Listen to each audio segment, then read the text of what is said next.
E quem foi o verdadeiro Robert Oppenheimer, criador da bomba atômica? Olha, esse assunto está em grande relevância no mundo todo por diversos motivos, pelo filme, e por em si, quem for esse grande físico aqui pela BBC Brasil. Tudo sobre este criador, sobre esse físico, tudo que você precisa saber também para quando chegar o filme, ou então se você já assistiu o filme, você entender mais ainda do que foi a vida deste grande físico, dessa grande pessoa, grande intelectual do mundo, que sem dúvida nenhuma mudou a história do nosso mundo, porque ele foi sensacional, não pelo que ele acabou criando depois, né, a bomba atômica, isso não foi uma coisa tão interessante assim o resultado dela, mas o que ele fez, deixou de fazer, o que ele trabalhou, estudou, o que ele criou depois de tudo isso, porque a bomba depois trouxe, os estudos dele trouxeram grandes avanços para tudo na nossa vida depois. A energia nuclear, os pósitrons, os nêutrons, os elétrons e tudo mais, as energias subatômicas que ele criou, infelizmente foram levados no começo para a destruição, mas isso hoje já é para a construção, para a tecnologia. Então, vamos lá, que esse grande artigo é extenso, mas vem tudo que precisamos saber sobre o Robert Oppenheimer. É Julius Robert Oppenheimer, para quem não conhece. Apesar de ter esse nome um pouco Heimer, né? Pode ser Heimer, porque em razão tal um pouco germânico, e como ele era muito amigo também de Albert Einstein, mas ele foi americano, 100% americano, apesar de ser judeu, ele foi 100% americano. Vamos lá, olha ele aí, grande pessoa, intelectual gigantesco. Ben Platzmill, da BBC Future, lá de Londres. 19 de julho de 2023, ou seja, novinho esse artigo. Eram as primeiras horas do dia 16 de julho de 1945. Robert Oppenheimer esperava em um bunker de controle por um momento que mudaria o mundo. A cerca de 10 quilômetros de distância dali, ocorreria o primeiro teste de uma bomba atômica do mundo, o chamado teste Trinity, nas areias brancas do deserto de Jornada de Muerto, no Novo México, Estados Unidos. Oppenheimer era o retrato da exaustão nervosa. Ele sempre foi magro, mas 3 anos como diretor do Projeto Y, o braço científico do Distrito de Engenharia de Manhattan, que havia projetado e construído a bomba, fizeram com que seu peso caísse para apenas 52 quilos e, com 1,78 m de altura, ele parecia extremamente magro. Olha que situação, olha o desempenho, olha como ele se esforçou, como ele era uma pessoa muito focada. Naquela noite, Oppenheimer havia dormido apenas 4 horas. Sua ansiedade e tosse causada pelo fumo mantiveram acordados. Aquele dia, em 1945, em um dos diversos momentos importantes da vida de Robert Oppenheimer, descritos pelos historiadores Ian Bird e Martin Jeffrey na sua biografia American Prometheus, Oppenheimer, o triunfo e a tragédia do Prometeu americano, editora Intrínseca 2023, publicado em 2025. O livro foi a base do novo filme biográfico de Oppenheimer, que estreia no Brasil e nos Estados Unidos agora em julho. Já estreou. Nos minutos finais de contagem regressiva, segundo Bird e Shurin, um general do exército observou o estado de espírito de Oppenheimer bem de perto. Abre aspas.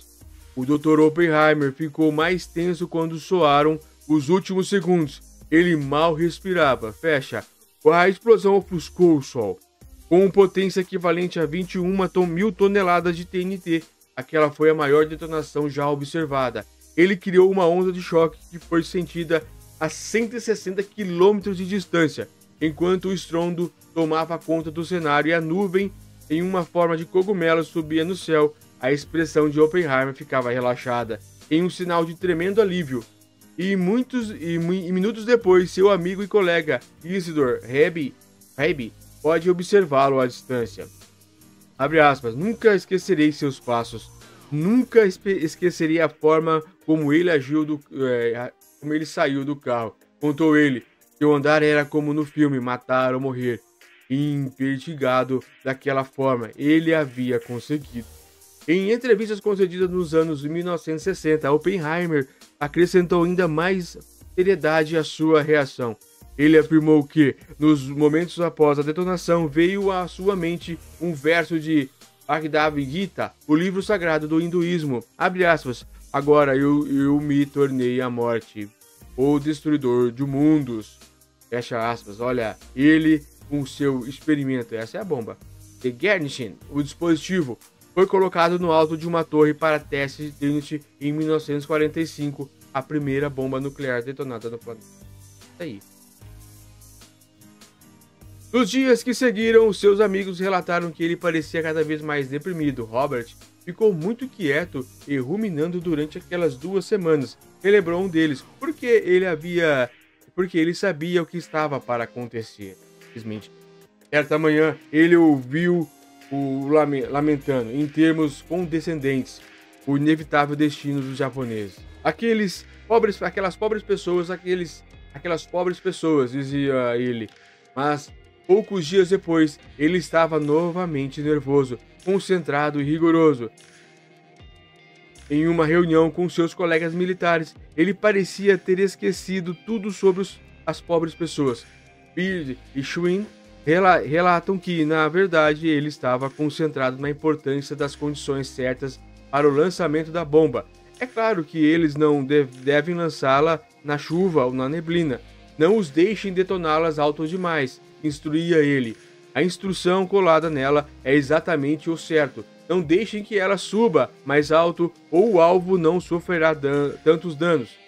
Quando ele anunciou a uma multidão de colegas o sucesso do bombardeio em Hiroshima, no Japão, menos de um mês depois do teste Trinity, um observador notou a forma como Oppenheimer, abre aspas, apertava e movia sua mão sobre a cabeça como um pugilista vitorioso. Tudo ao som de entusiasmos aplausos. Não sei se era tanto aplauso assim, tudo bem que foi a causa em si, uma guerra, acabou uma guerra e tudo, mas muitas vidas foram perdidas, né? Então talvez foi um exagero do mestre Oppenheimer. O Enigma. Robert Oppenheimer, 1904-1967, olha como ele era novo, como ele morreu novo, né? Morreu com um pouco mais de 60 anos, 63 anos. Era o coração intelectual e emocional do projeto Manhattan, que produziu a primeira bomba atômica. Mais do que qualquer outra pessoa, ele fez da bomba uma realidade. Seu colega Jeremy Bernstein trabalhou com Oppenheimer depois da guerra e ficou convencido de que ninguém mais poderia ter desenvolvido aquele projeto. Em sua biografia publicada em 2004, Portrait of Enigma, Retrato de um Enigma em tradução livre, ele escreveu, abre aspas, se Oppenheimer não tivesse sido diretor em Los Alamos, o laboratório onde a bomba atômica foi desenvolvida, tenho a certeza de que, para o bem ou mal, a Segunda Guerra Mundial teria terminado sem o uso de armas nucleares. Olha, que é complicado essa afirmação. A variedade das reações de Oppenheimer que foram relatadas enquanto ele presenciava o resultado dos seus trabalhos pode parecer desconcertante, sem falar na velocidade com que ele mudava de uma direção para outra. É difícil enquadrinhar em uma única pessoa essa combinação de fragilidade, nervosa, ambição, grandiosidade e pessimismo mórbido, especialmente por se tratar de alguém tão instrumental para o próprio projeto que despertou essas reações.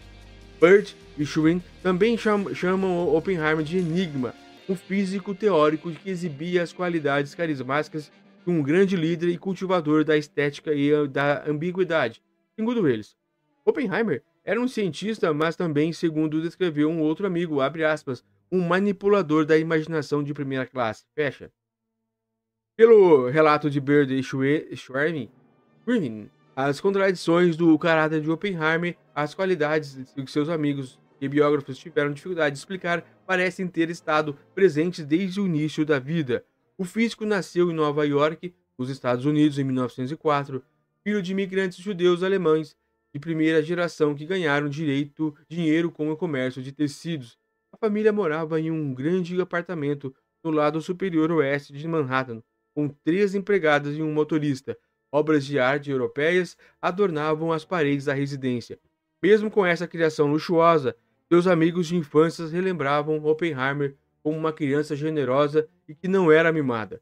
Sua amiga de escola, Jane Ditterhand, lembrava-se dele como alguém que, abre aspas, ficava corado com extraordinária facilidade. Fecha aspas. Era, abre aspas de novo, muito fácil, tinha o rosto muito rosado, muito tímido, fecha, mas era também muito brilhante. Abre aspas novamente. Todos perceberam com muita rapidez que ele era superior e diferente de todos os demais, contou ela. Com 9 anos de idade, o pequeno Oppenheimer lia filosofia em grego e latim e era obcecado por mineralogia. Ele passeava pelo Central Park e escrevia cartas para o Clube de Mineralogia de Nova York sobre o que encontrava. Suas cartas eram tão competentes que o clube pensou que ele fosse adulto e convidou para dar uma palestra. Essa natureza intelectual gerou um certo grau de solidão para o jovem Oppenheimer, segundo Bird Schwan. Abre aspas, ele estava frequentemente apreensivo com o que quer que estivesse fazendo ou pensando, e relembrou um amigo. Oppenheimer não se preocupava em adequar-se às expectativas de gênero, ele não se interessava por esportes, nem pelas confusões e dificuldades inerentes à sua faixa etária, segundo seu primo. Ele era provocado e ridicularizado com frequência para não ser como seus colegas. Mas seus pais tinham certeza de que ele era um gênio. Retribuiu a confiança dos seus pais em mim desenvolvendo um ego desagradável, comentou Oppenheimer posteriormente, o que certamente deve ter afrontado as crianças e adultos que tiveram a infelicidade de entrar em contato comigo. Abre aspas novamente. Não é engraçado virar as páginas de um livro e dizer sim, sim, é claro que eu sei disso, comentou ele certa vez como um outro amigo. Quando saiu de casa para estudar química na Universidade de Harvard, nos Estados Unidos, a precária estrutura psicológica de Oppenheimer ficou exposta.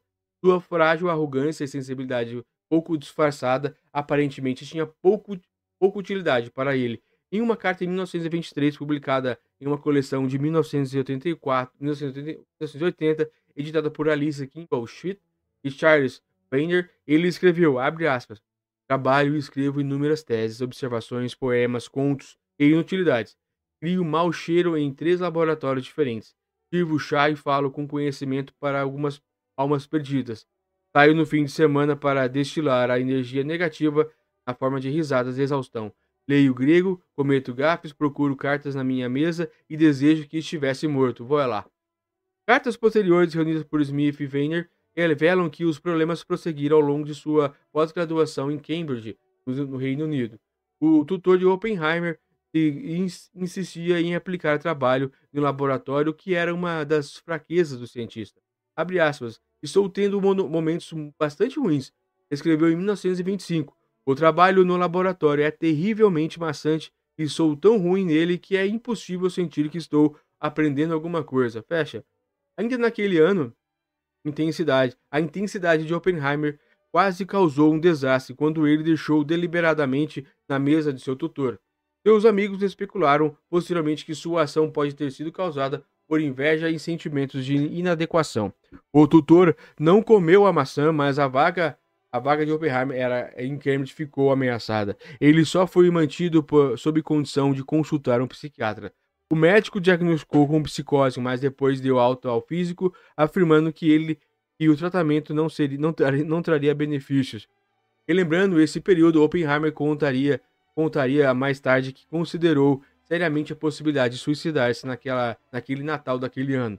No ano seguinte, durante uma viagem a Paris, seu amigo próximo Francis Ferguson contou a ele que havia pedido sua namorada em casamento. Oppenheimer reagiu tentando estrangulá-lo. Maluco. Ele pulou em cima de mim por trás com uma alça de bagagem, relembrou Ferguson. E a ele enrolou meu pescoço. Consegui sair do lado e ele caiu no chão, chorando. Ciência e poesia. Aparentemente, quando a psiquiatria não era suficiente para Oppenheimer, a literatura vinha em seu auxílio. Segundo Beard e Schwen, ele leu em Busca do Tempo Perdido, do escritor francês Marcel Proust, esse cara é sensacional, 1871-1922, durante o feriado de Córcega, Itália.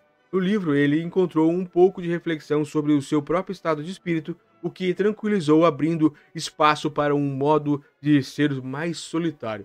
Ele decorou um trecho do livro sobre a indiferença aos sofrimentos causados, e que é uma forma terrível e permanente de crueldade.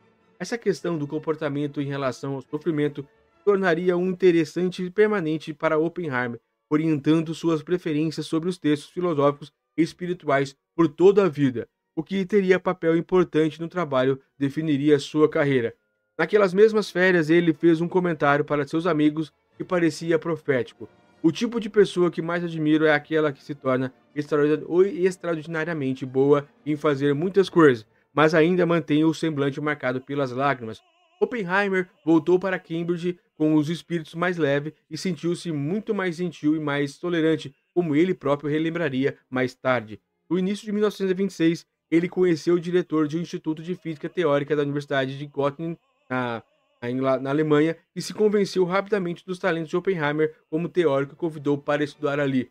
Posteriormente, Oppenheimer descreveria 1926 como o ano da sua vida, entrada na física, segundo Smith Weiner, e de fato aquele ano acabou representando uma reviravolta. Ele conseguiu seu título de PhD e cursou pós-doutorado no ano seguinte. O físico também passou a fazer parte de uma comunidade que estava liderando o desenvolvimento da física teórica, conhecendo cientistas que se tornariam amigos de toda a vida. Muitos acabariam trabalhando com ele em Los Alamos. O professor, olha como ele era todo, né, bem vestido, todo imponente. Robert Oppenheimer lia de tudo, desde poesia até filosofia oriental. De volta aos Estados Unidos, Oppenheimer passou alguns meses em Harvard antes de se mudar em busca de sua carreira de físico na Califórnia. O tom das suas cartas daquele período reflete sua mentalidade mais firme e generosa. Ele escreveu para seu irmão mais novo sobre o romance e seu contínuo interesse em artes. Na Universidade da Califórnia, em Berkeley, o físico trabalhou ao lado de experimentalistas, interpretando seus resultados sobre raios cósmicos e desintegração nuclear. Posteriormente, ele descreveu ter descoberto que era o único que compreendia o que tudo isso se tratava. Ele acabou criando um departamento levado a, segundo ele, pela necessidade de comunicar a teoria que ele amava. Abre aspas. Explicar primeiro para a faculdade, aos funcionários e colegas, depois para quem quiser ouvir o que aprendi e quais eram os problemas não resolvidos, contou ele. Oppenheimer descrevia a si próprio como um professor inicialmente difícil, mas foi esse cargo que ele aperfeiçoou o carisma e a presença social que conduziram dele durante sua passagem pelo Projeto Y. Citado por Schmidt e Weiner, um colega relembrou com seus alunos, abre aspas, o imitavam o melhor que podiam. Eles copiavam seus gestos, seus maneirismos, suas entonações. Ele realmente influenciou a vida deles. A filosofia hindu. No início de 1930, enquanto desenvolvia sua carreira acadêmica, Oppenheimer continuou a exploração das ciências humanas. Foi nesse período que ele descobriu os textos hindus. Ele aprendeu os sânscritos para ler e Bhagavad Gita no idioma original. Foi dali que extraía a famosa citação: "Agora eu me tornei a morte". Parece que seu interesse não era apenas intelectual, mas a continuação da biblioterapia que ele havia receitado a si mesmo a partir da leitura de Proust, quando ele tinha pouco mais de 20 anos de idade. A história da Bhagavad Gita, baseava na guerra entre dois ramos de uma família aristocrática, ofereceu a Oppenheimer uma base filosófica que aplicava diretamente à ambiguidade moral confrontada por ele no Projeto Y. O livro enfatizava as ideias de dever, destino e distanciamento dos resultados, destacando que o medo das consequências não pode ser usado como justificativa para a falta de ação. Olha que frase, vou ler de novo. O medo das consequências não pode ser usado como justificativa para a falta de ação. Em uma carta ao seu irmão em 1932, Oppenheimer faz a referência específica ao Bhagavad Gita e indica a guerra como uma circunstância que poderia oferecer a oportunidade de colocar uma filosofia em prática. Acredito que, por meio da disciplina, podemos atingir a serenidade. Acredito que, por meio da disciplina, aprenderemos a preservar o que é essencial para nossa felicidade em circunstâncias cada vez mais adversas, escreveu ele. Portanto, acho que tudo aquilo que evoca a disciplina, o estudo e nossos deveres para os homens e a comunidade, a guerra, deve ser acolhido por nós com profunda gratidão, pois somente com isso podemos atingir o mínimo de desapego e assim podemos conhecer a paz. Em meados de 1930, Oppenheimer também conheceu a filosofia e psiquiatra Jean Locke em 1914 e 1944, por quem se apaixonou. Segundo o relato de Bernard Schwinn, Locke tinha um caráter tão complexo quanto a de Oppenheimer, por isso que eles se combinavam, então. Em grande parte, ela era compreendida, dirigida por sua consciência social. Um amigo de infância descreveu Tatlock como tendo sido tocada pela grandeza. Oppenheimer pediu Tatlock em casamento mais de uma vez, mas ela recusou. Acredita-se que ela o tenha apresentado a políticos radicais e a poesia do inglês John Donne, 1952-1931. Os dois continuaram a se ver ocasionalmente depois de Oppenheimer casou com a bióloga Catherine Keith Harrison em 1910, 1972 e 1940. Harrison trabalharia com Oppenheimer no Projeto Y como flebotomista, pesquisando os perigos da radiação. Nossa, flebotomista. Ele e sua Keith Harrison, ele e sua família aí. Surge o Projeto Manhattan. Em 1939, os físicos estavam muito mais preocupados com a ameaça nuclear do que os políticos. Foi uma carta de Albert Einstein que chamou a atenção dos principais líderes do governo americano para o assunto. A reação foi lenta, mas o alarme continuou a soar na comunidade científica até que o presidente americano Franklin Roosevelt, em 1882 e 1945, foi convencido a agir e, como um dos principais físicos do país, Oppenheimer esteve entre os diversos cientistas indicados para começar a examinar com mais seriedade o potencial das armas nucleares. Então foi, apesar de ele ter sido o pai da bomba, quem alertou sobre tudo isso, o destino sobre tudo isso, foi Albert Einstein, simplesmente Albert Einstein. Em 1942, graças em parte à equipe de Oppenheimer, ficou claro que a bomba era possível e os planos concretos para o seu desenvolvimento começaram a tomar forma. Burt e Schwinn contam que, quando ouviu que seu nome estava sendo sugerido para liderar a empreitada, Oppenheimer começou suas próprias preparações. Estou eliminando todas as conexões com comunistas, disse ele a um amigo na época, porque se não o fizer, o governo terá dificuldade de me usar. Não quero deixar que nada interfira com minha utilidade para a nação. Nacionalista. Ele era inverso do Albert Einstein, que odiava na sua. Einstein afirmaria posteriormente que o problema de Oppenheimer é que ele ama algo que não ama o governo dos Estados Unidos. É exatamente o que eu estava falando agora. E de fato, seu patriotismo e desejo de agradar claramente influenciar seu recrutamento. O general Leslie Groves, 1896-1970, líder militar do Distrito de Engenharia de Manhattan, era o responsável para encontrar um diretor científico para o projeto da bomba. Uma biografia de 2002, Racing for the Bomb, a corrida para a bomba, em tradução livre, afirma que Groves enfrentou oposição quando propôs que Oppenheimer fosse um dos líderes científicos. Os antecedentes extremamente liberais de Oppenheimer eram uma preocupação, mas, além de observar seu talento e seu conhecimento da ciência, Groves também destacou sua arrogante ambição. Abre aspas. Eu me convenci de que não só ele era leal, mas que não deixaria que nada interferisse com o desempenho bem-sucedido da tarefa e, portanto, o seu lugar na história da ciência, declarou o chefe de segurança do Projeto Manhattan. No livro The Making of the Atomic Bomb, A Fabricação da Bomba Atômica, em tradução livre de 1988, o amigo de Oppenheimer, Isidore Reby, 1898-1988, ela lançou o livro e morreu.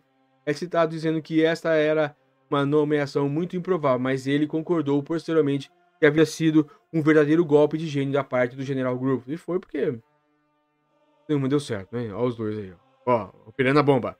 Em Los Alamos, Oppenheimer aplicou suas convicções interdisciplinares diferenciadas da mesma forma que os outros lugares.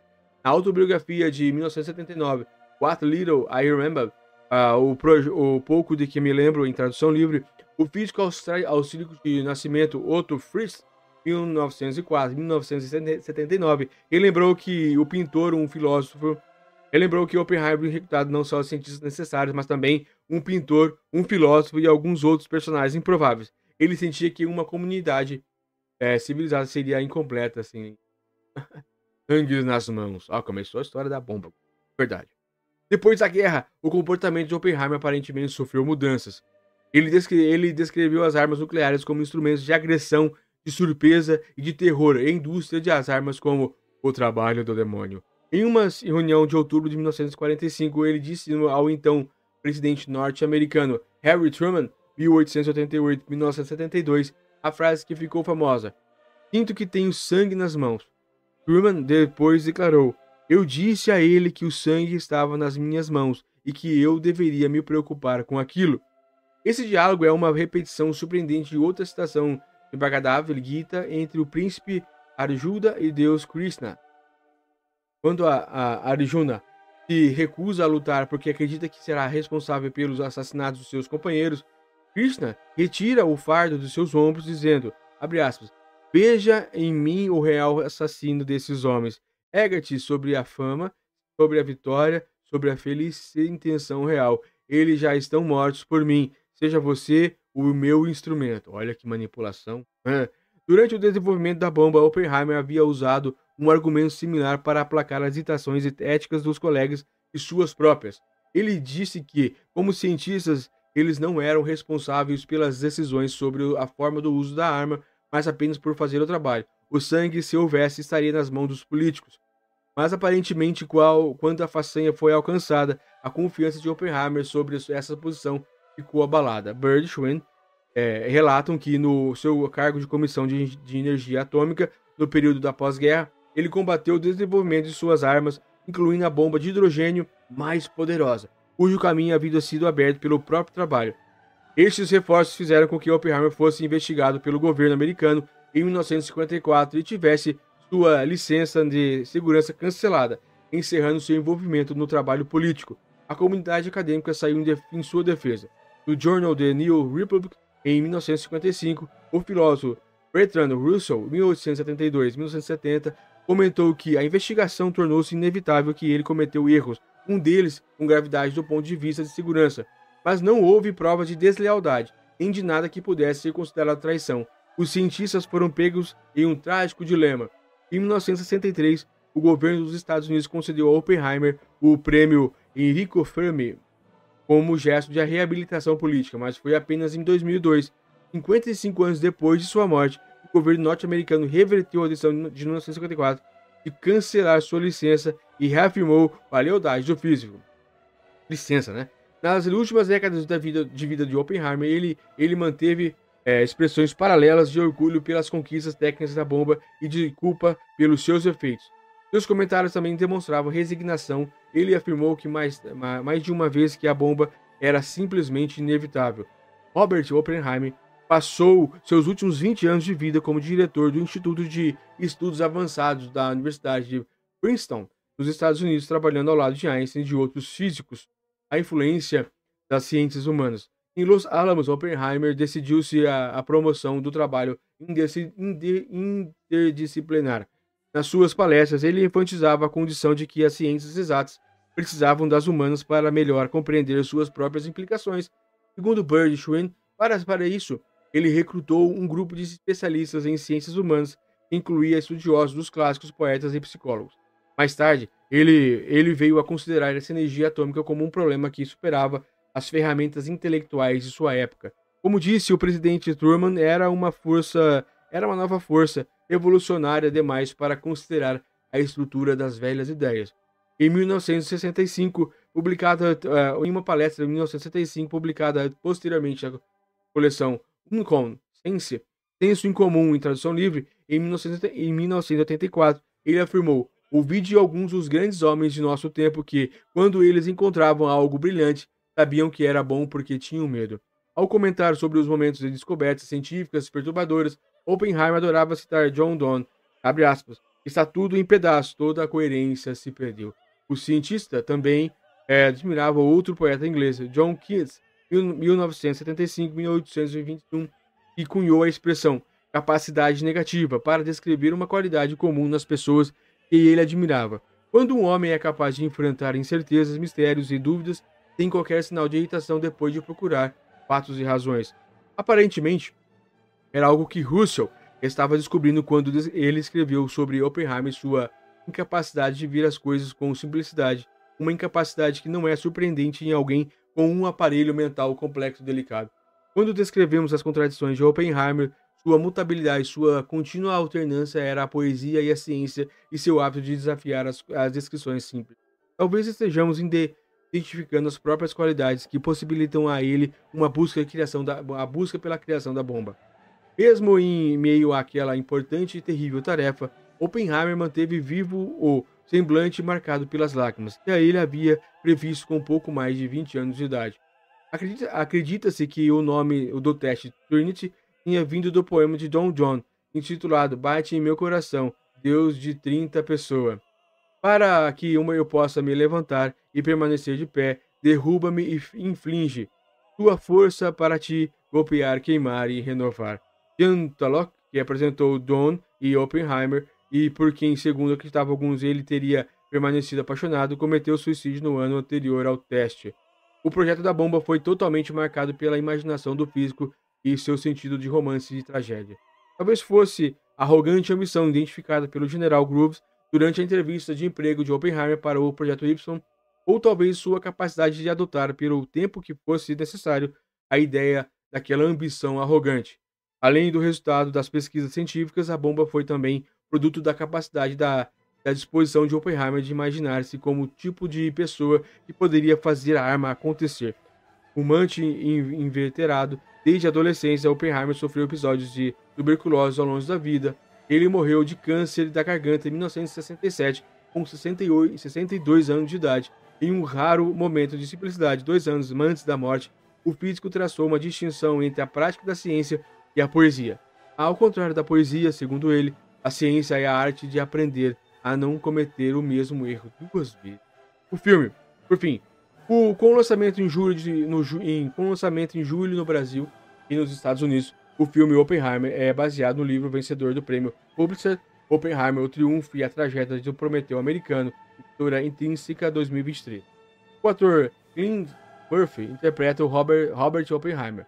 O filme também retrata diversas outras pessoas reais, como o general Leslie Groves, interpretado por Matt Damon, que recrutou Oppenheimer, além de figuras da vida pessoal, como uma psiquiatra Jean Florence Pugh, que namorou o físico nos anos de 1930, e a esposa Kitty Oppenheimer, Emily Blunt. É isso aí. Grande artigo, gigantesco. Parabéns aí para quem escreveu esse grande artigo. Espero ter elucidado aí a memória de vocês sobre esse grande tema e que grande artigo, hein? Forte abraço.